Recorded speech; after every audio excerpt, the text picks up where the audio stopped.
Great pleasure to be here.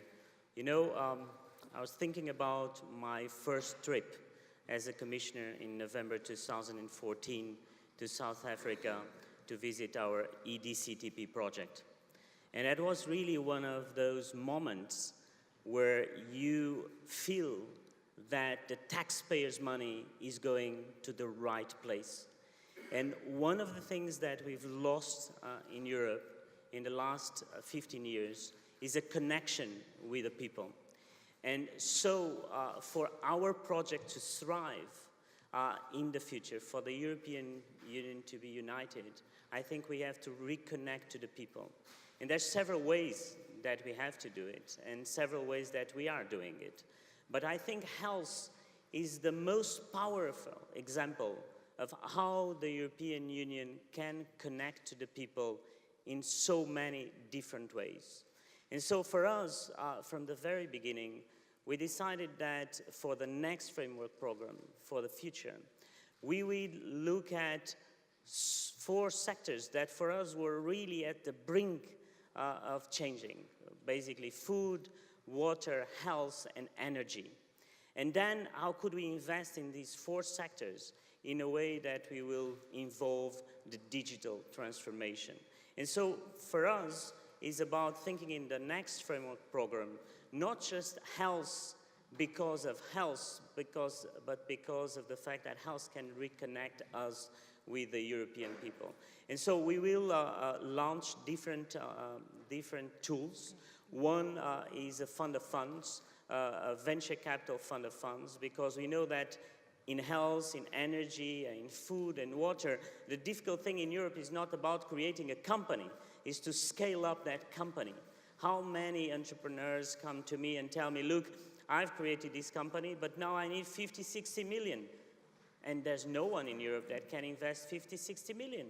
Because you know, the average fund, the average venture capital fund in Europe is actually 60 million. So no venture capital fund will put 60 million in a project. And so we have to help companies to do that scale up. And that's exactly one of the areas that we find we have to do it in a different way. The second point was a point that we were just talking before getting in, is that we have to be able to act and not react. And when we arrived in November 2014, we had such an amazing example of how to act quickly, which was the Ebola. We were able to get together 200 million in a very flexible way with the private sector to attack the problem of the Ebola. But you know what? 2 years later, nobody's talking about it. Nobody knows that we developed the vaccine and that we were really, with the private sector, doing something that changed the world. People talk about the private companies, but they don't talk about the taxpayers' money.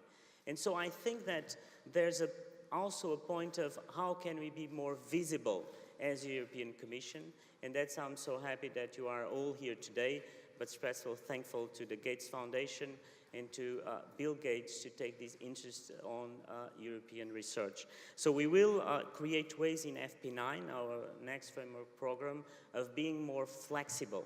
We have to act quickly, and so that's one of the priorities.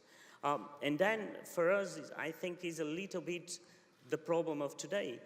Today, the problems that you have in your own country are not just your problems, are the problems of everyone.